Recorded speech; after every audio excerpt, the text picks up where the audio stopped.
Ketika Arab Saudi berubah di bawah Pangeran Muhammad bin Salman, mereka menyadari kekeliruan itu semua. Dan mereka meratifikasi hukum agama yang menjadi hukum negara.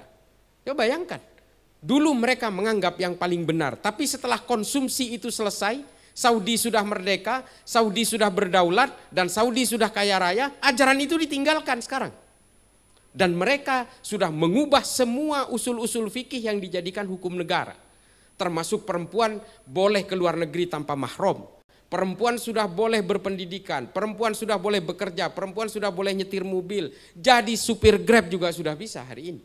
Dan orang-orang Saudi sudah tidak membuat pemisahan-pemisahan antara laki-laki dan perempuan di mal misalnya.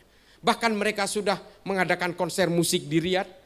Mereka sudah membuka gedung bioskop dan sebagainya. Manusia tidak bisa kalau kemudian memaksakan hidup sama seperti abad ke-8, ke-9 dan sebagainya. Karena peradaban manusia ini tidak bisa dicegah. Ini yang terjadi di Arab Saudi hari ini. Ambiguitas dan anomali itu tercipta, kebingungan-kebingungan dan tercipta. Akhirnya apa? Menempatkan para pengagum dan para penganjur Wahabi di Indonesia hari ini lebih Saudi dari Saudi. Orang Saudi berusaha menjadi orang Indonesia hari ini. Mereka memberikan kebebasan-kebebasan. Hijab bahkan tidak diwajibkan di Arab Saudi hari ini kecuali di Haramain, di 2 kota suci. Dan ini dialami oleh bangsa Arab Saudi. Dan orang-orang Wahabi di Indonesia hari ini ingin mengsaudikan Indonesia. Sama seperti Saudi zaman dulu. Dan mereka berusaha memecah belah dengan mengkafir-kafirkan, membid'ah-bid'ahkan, memurtad-murtadkan. Itu semua terjadi di antara kita.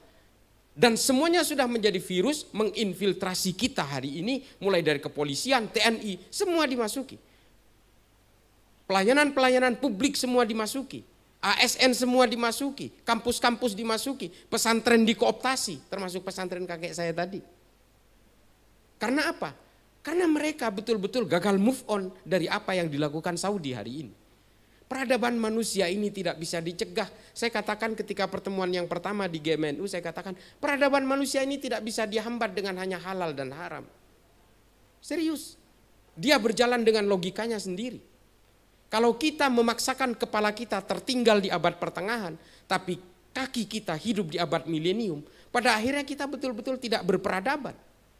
Coba hari ini mereka dengan gampangnya membid'ahkan sana sini, sementara mereka hidup 100% dengan dunia-dunia bid'ah. Munafik.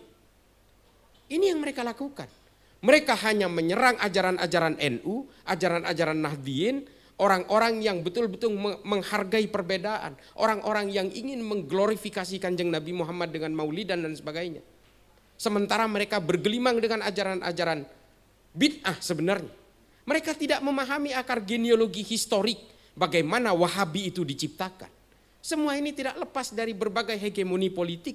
Dan hari ini mereka berusaha seolah-olah bisa menghegemonisasi.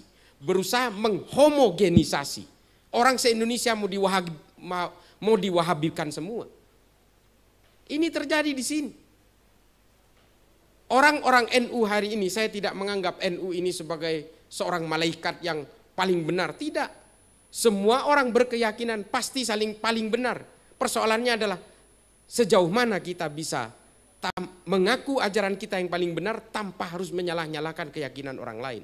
Persoalan dari kelompok Salafi Wahabi ini, di satu sisi dia mengaku yang paling benar, di satu sisi yang lain dia mengharam-haramkan dan mengkafir-kafirkan orang yang berbeda dengan mereka. Ini adalah konsep Wahabi pertama ketika Arab Saudi ingin memerdekakan diri dari kekuasaan-kekuasaan politik di Arab pada zamannya. Dan ini dilakukan di negara kita yang betul-betul menurut saya ini sudah adem ayem.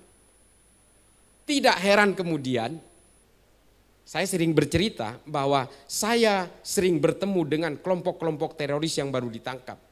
Saya jamin 100% mereka penganut faham Salafi Wahabi. Mari kita buka-bukaan data.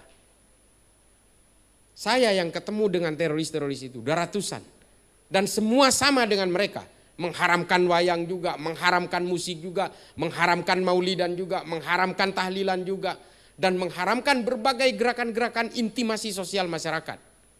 Mereka intinya adalah ingin menyamakan antara kita dengan mereka. Kalau yang berbeda mereka kafirkan. Selesai. Konsep mereka sesederhana itu. Apakah paham seperti ini yang akan kita jalankan?